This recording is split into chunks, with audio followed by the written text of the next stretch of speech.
guys to another wrap up for July. I'm really excited for this. No book this month has been a disappointment, which is good. Why is my camera already running out of battery? I literally just charged it. Anyway, I read 5 books this month. One on Kindle. 2 like a mixture between audiobook and reading it physically, and the other ones I read physically.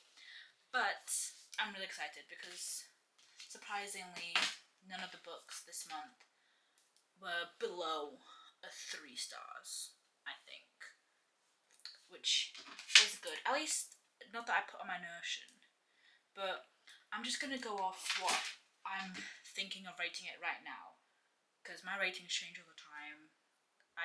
It could change from this video after as well. So let's get into the video. I've only got 5 books to talk about, and then I'm going to be making a separate video telling you about my TBR for August. Wait, sorry, no, I got confused. This is August wrap up, and then I'm going to be telling you about my TBR for September, which we're already in, but doesn't matter, we're a bit late. But the first book I read this month was The Hotel Nantucket by Elin Hilderbrand. Basically all summer I've been hearing her name floating about everywhere, and I mean everywhere. And I think this is the first book in the Nantucket series, because she does like a whole series set in the same place, and it's like set in the same world. But honestly, I loved this book. I really, really did like it. It was very confusing. So like, I will warn you, going into this book, at the start it is very confusing, because literally on the first page you get bombarded with a bunch of character names and you literally do not know what's going on. But you get bombarded with a bunch of character names and a bunch of drama that's going on in this small town, that it gets a bit confusing. But then throughout the book it's easier to understand. I ended up rating this a 4.75 stars. Looking back on it now, I probably would say it's more of a 4.5, not a 4.75. I'd probably say it's more of a 4.5, but that's what I rated it then. Basically, this book follows our main character, Lisbeth, and I think this is told in the third person, by the way. Yes, this is told in the third person. And it follows, basically the main character is Lisbeth, and she's this woman who, she owned this restaurant with her ex, but obviously it's her ex and he ends up cheating on her, and basically she's trying to find work elsewhere when this hotel that's been run down for ages, and like basically people say it's cursed and that it's haunted. This one American guy buys a hotel and wants to like refurbish it into like a fancy hotel to get the attention of this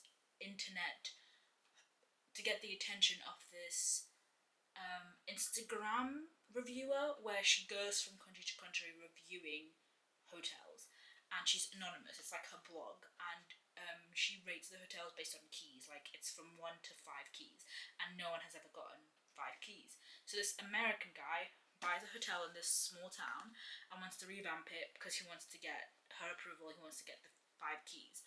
So Elizabeth goes to work for him at his hotel as a general manager, and basically everybody thinks it's going to fail and that it's not going to work, that the hotel's cursed. Everybody who's bought it in the past it's not worked out for them, and it's been sitting there for years. But basically Elizabeth is trying to prove herself that she can do it, sort of to herself but also to her ex. So that's basically the story, except obviously this is during the summer because they're opening the hotel for the summer, and it follows a whole cast of characters that come to work for the hotel, and also some people that come to stay at the hotel. And basically you're following Lisbeth through the hiring process of hiring all these people, and then you get to know all these people at this hotel, and you get to know their little secrets, and you get to know like their personal lives and stuff because it's told in third person. And you also get another character, which like I would classify her as like the next main character, and that's this woman who actually had died in the hotel ages ago, I'm not going to tell you how because I don't want to spoil it too much. But this woman died in the hotel back when it was like first built, and ever since then she's been haunting the hotel, trying to tell her story and trying to tell like her truth for everybody to hear her. And basically, we also follow her perspective sometimes, and you see her perspective of what she thinks about the new revamping of the hotel, and you sometimes get it in her point of view where she's going around like scaring people for like the fun of it, and then the next chapter is that other person's point of view and them getting scared, being like, what the heck's going on? But it's funny because you had previously followed the point of view of the ghost, so it's just like, it's hilarious. And she's basically not found peace because she wants to tell everybody the truth about her death, which in the end she does get, and like the ending was really sweet. It was kind of, I don't know if I really liked the ending, in the sense of the ghost story. I forgot her name, but I don't know if I liked the ending in the talk of the ghost story. I feel like it was a bit like, what what was the point in having her story when it's just gonna end like that? But I really did like it. It just, the reason why I'm not gonna rate it 5 stars is just, like I said at the start, it was very confusing, and also throughout the middle points, because this is like, it's literary fiction, which is not my genre, but by me, this is like one of the best literary fictions I've read, but that's because I don't read many. Towards the middle of the book, it did get a bit boring and a bit slow, so I had to like basically force myself to sit down and actually read this book because it started to get a bit slow towards the middle. But once you get past that, it does get really good, and there's like a whole mystery aspect to it, and I really liked it. And the cast of characters in this, honestly, I don't know what to describe it. Like, this gives me the feeling of something else, but I can't remember like what this reminds me of. Like the feeling of this book, it reminds me of something, but I can't remember what it reminds me of. It kind of, the small town aspect kind of reminds me of Gilmore Girls, but like in a more like dramatic way. I don't know. I can't. I honestly don't know. This reminds me of something. The whole following each other's lives and like drama aspect. It's kind of like it's kind of like those documentaries, like those work documentaries, like for fun, like for example, The Office and stuff like that. It reminds me of that in a hotel sense and during the summer. It reminds me of that, like The Office, but make it more dramatic during the summer, and like, and you sort of follow them home. It's not all about the hotel. You also know about their personal lives. Make it that sort of vibe where it's like a documentary about you at work and you're seeing everybody at work, but then you see them also go home to their personal lives. It was just really fun. I will be definitely picking up more of her books next summer. I'm probably I know she came out with a new one this year called Swan Song. I might pick that up next as well, but summer's coming to an end really where I live, so I don't think I'm going to be picking up any more of her books towards the end of the year. I think I'm going to save her books for next year now. Next, I read Hopeless by Elsie Silver. I've been loving Elsie Silver. I've been loving reading this Chestnut Spring series. My favorite book of the whole series was Reckless, but this comes in very close second because I really did like this. I rated this a 4.5 stars. This follows Beau and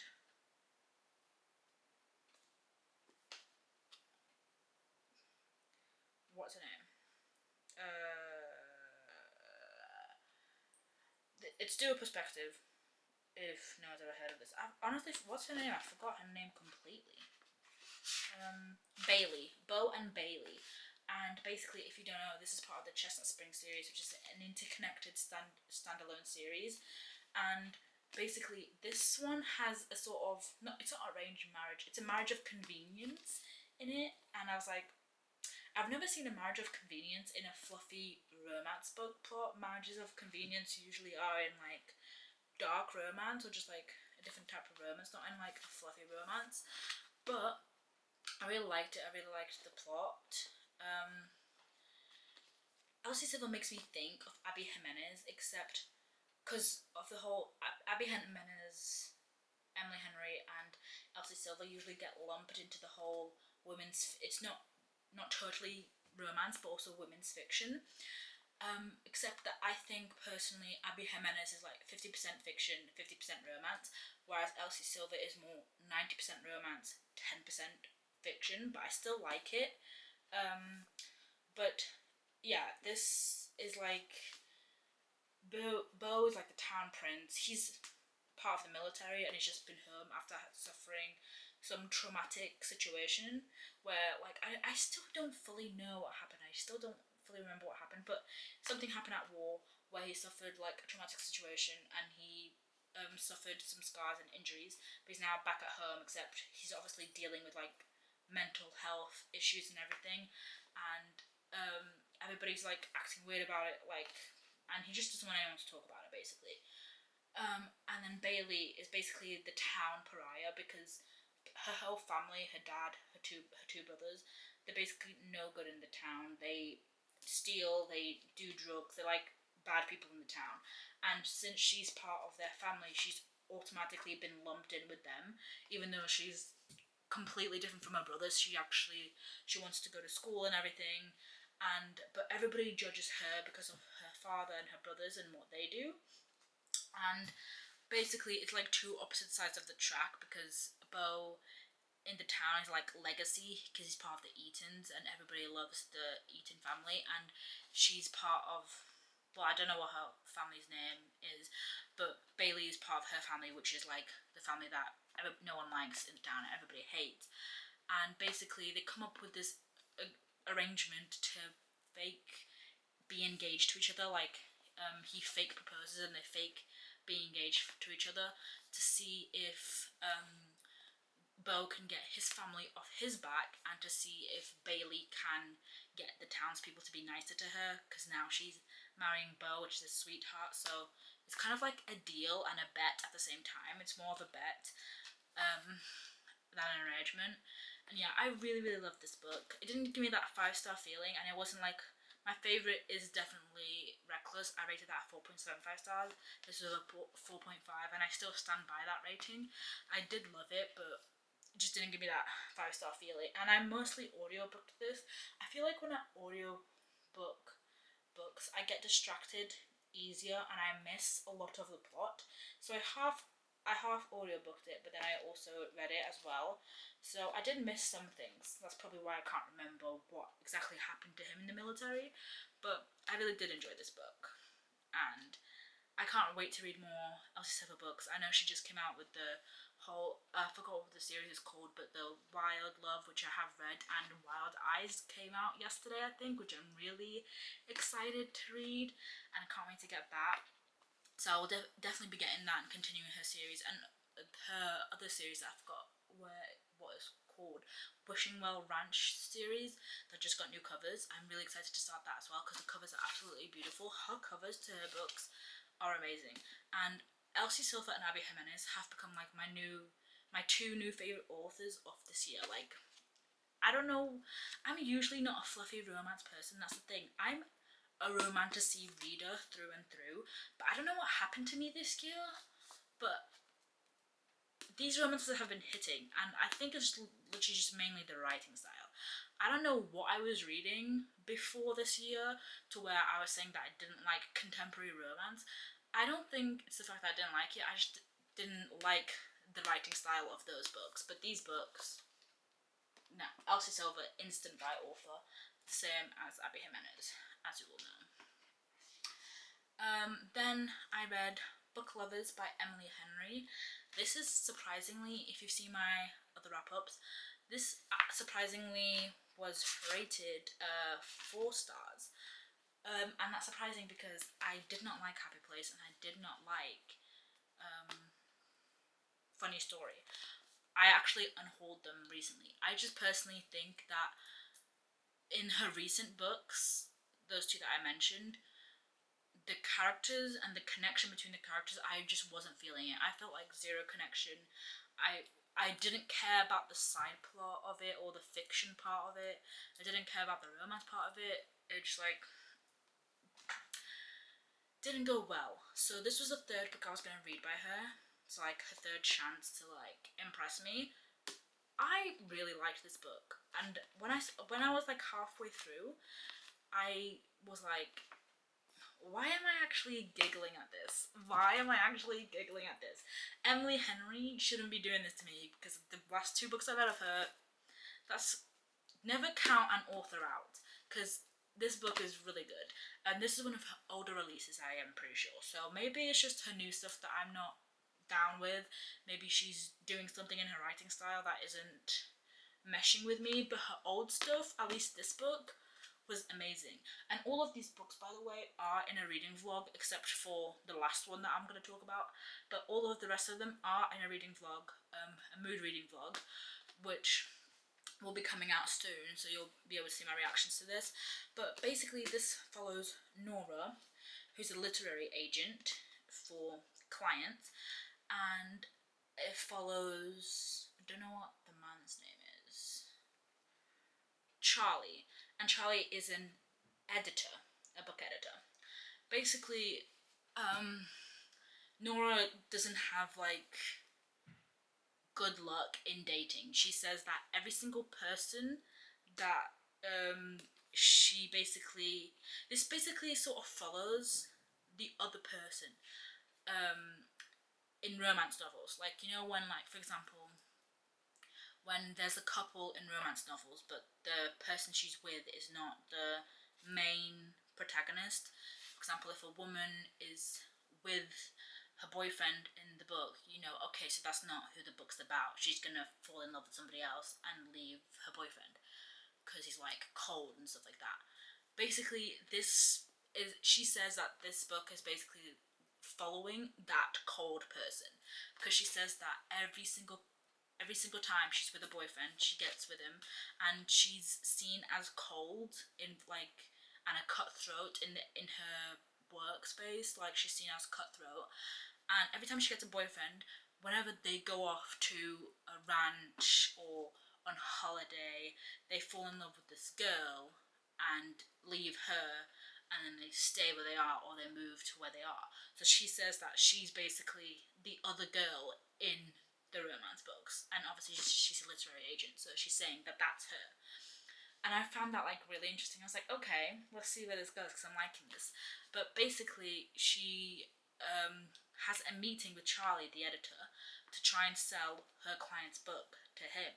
And they have the meeting, and the book is it's a romance book, I think, set in this small town that's like an idyllic small town, like very touristy and everything. And she loves the book, and she's obviously trying to sell it to a client, or else she wouldn't try and sell it if she didn't like it. And then Charlie, the editor, reads it and he says he doesn't like it, and he says he doesn't believe that will make a good book.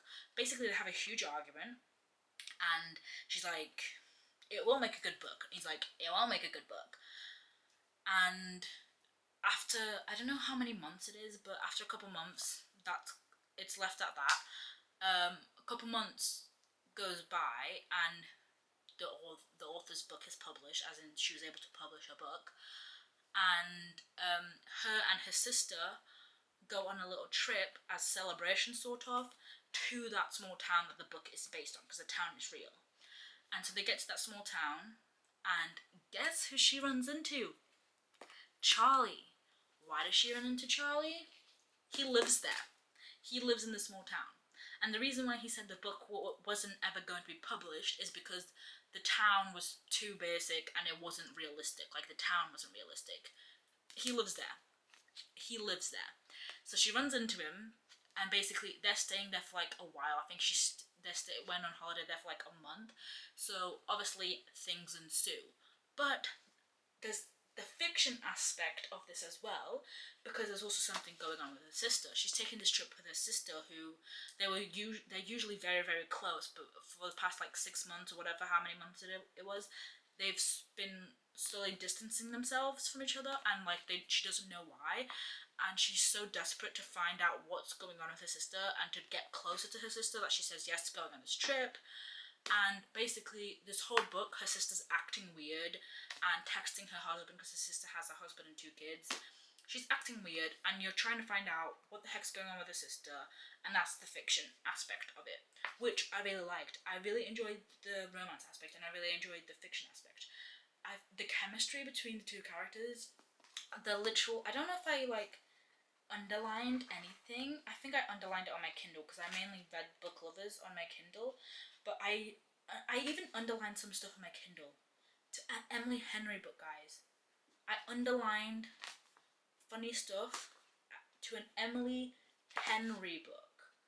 I don't have my Kindle right now. I can try and find it on the Kindle app, but I swear I highlighted some stuff that like you guys just have to see because it's just... Okay, so I don't have it on my Kindle. I must have highlighted it somewhere in the book then. But the banter is what I'm trying to talk about. The banter is absolutely amazing. The jokes. I literally was out loud laughing at this book because it was hilarious. But yeah, this book was really funny. I loved the banter. If I didn't underline it, I must have thought about underlining it. I might reread this book next summer just to underline the banter and to like tab the banter and the jokes in this, because this book had me laughing so dang much. If you're looking for a book with very good banter, very good summer vibes, and a book about books, this is a good one. This is amazing. I mainly read it on Kindle, and I mainly listened to it on audio. No, I listened to this on audiobook and mainly read it as well. It was hilarious. 4 stars. It was a great book. I recommend everybody read this. Happy Place, not. Funny Story, not. But this, yes. So, and I will definitely be reading Beach Read next year. I'll be picking up Beach Read next year because that one's also one of her old books, which I'm hoping that's the reason why I didn't like Happy Place or Funny Story. But yeah. Now to the only book that I read on Kindle that I don't have the physical copy of yet, which is a crime. I need to buy that. My camera died. But anyway, let's go back to it. The book that I read on the Kindle was Part of Your World by Abby Jimenez. I loved that book. I didn't love it as much as Just for the Summer, but I rated that a 4. I think I rated it a 4.75, but I think I'm gonna maybe put it down to actually a 4.5 now that I'm thinking about it. But it follows... Can't for the life of me remember the names of these people. I think one of them is Daniel. Daniel and Alexis? I'm going with that. It follows Daniel and Alexis, and basically one day Alexis, she's like this big high-powered doctor living in New York. Think of her as Meredith Grey from Grey's Anatomy, and she works at this hospital, the Roma Hospital from Just for the Summer, and basically she's like legacy there. Like her parents worked there, and her parents were top surgeons. Her grandparents, like basically everyone in her family is a doctor there. And so that's why I say think of her as Meredith Grey. But she gets into an accident at the side of the road, and this guy, Daniel, helps her out and basically brings her back to where he lives, which is a small town. Well, he doesn't bring her back, but she goes there to eat because he was fixing the car. And they meet at this bar. Basically, this town is so small that Daniel is actually the mayor of it, because there's like literally only like 100 people in this town. So he's just the honorary mayor because his family and him have been the mayors of this town for generations as well. So he's also got a legacy that his family have been part of this. His family have been a part of this working class town for centuries, and they've always just been helpful people, helping out everybody. That everybody just made them mayor. But he's not like fancy mayor. He's more like rustic. Like he cuts wood. He's like cowboy. I don't know, but he's like not fancy. He's like rustic, working man, working class, and the whole town is working class. And basically, they end up having a one-night stand, but she leaves before he wakes up, and that's basically the premise of the story. And basically, the premise is obviously they fall in love, but he can't be part of her world, and she can't be part of his world because it's a class divide basically. Think of The Notebook.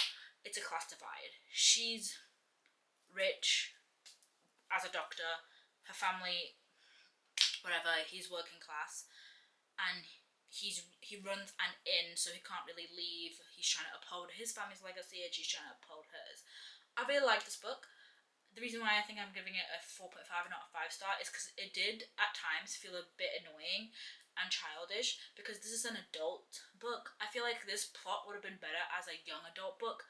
Like I said, like the book The Notebook, they're teenagers there, and that makes more sense, because as an adult, the main character, the female character, kept using the excuse of, oh, well, we can't be together because my parents won't allow it. And like, it got a bit annoying and felt a bit unrealistic, because if it would feel realistic if she was a teenager still living with her parents, but she's like a full grown ass adult that has her own house, and she's like, no, my parents. I'm like, oh my god, this is just so annoying. Like, this like is unrealistic. This wouldn't happen. It would just be like, oh well, I'm an adult. I don't care. If I want to be with you, I'm gonna be with you. But yeah, that's my only gripe with it. If Abby Jimenez had made this like a young adult book, it would make a lot more sense. It would basically just feel like a modern day Notebook if she had made it a young adult book. But it being adult just made mainly the female character annoying, because the male main character, he was fully in, fully willing, but she was just like, no, we're different. We come from different worlds. And I'm like, as an adult, I feel like it's an adult wouldn't say that. An adult would be like, you know what I mean? But I get that's literally the main plot of the book, is that's why they can't do it. It's a back and forward. But it would have been better if she just made it young adult. It would have been more realistic, I think. But I still really loved the book. I still really loved the romance. And the small town aspect of his town, it felt really like Gilmore Girls. Like, everybody comes over to help. Like, for example, this one woman, she had a baby in the town, and everybody literally the whole town was at her house to congratulate her and to bring food to her, and like to have like a little get together and basically congratulate her. And I was like, this is Gilmore Girls. That town is Gilmore Girls. It was amazing. Like, the whole town was there to like basically congratulate her on having a baby, and I was like, that's so cute. But yeah, very Gilmore Girls vibe. I really liked it. I'm gonna have to hurry up because my battery's about to die again. The last book I read was Harry Potter and the Sorcerer's Stone, or Philosopher's Stone. I'm in the UK, so it's not Sorcerer's to me. I'm going to keep this short because this is for another reading vlog. I'm just rereading the series and annotating it on my beautiful hardback versions. 5 stars, obviously. This is not my favourite book in the series. My favourite book is Goblet of Fire, but I will always rate every single one of the books in the Harry Potter series 5 stars for nostalgic purposes. So this is a 5 stars. Absolutely loved it. It's Harry Potter. There's not much to say. It's my favourite series. The reason why I'm annotating this series is because I got these hardback versions for Christmas last year, and I wanted to annotate and have pretty versions of the books for me to put on the wall, and then obviously have my paperback versions to read for fun and recreational purposes. So I'm going to annotate the whole series. Once I annotate the whole series, I basically will not touch these hardback covers again, and they'll just be for display and for annotating purposes.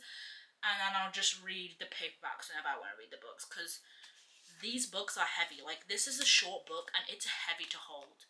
The lighting is horrible, I know. I'm literally just charging my camera to do the outro because I can't bother to just leave it there charging and film the outro in a minute. So I'm filming it now because it's just for the outro, so who cares.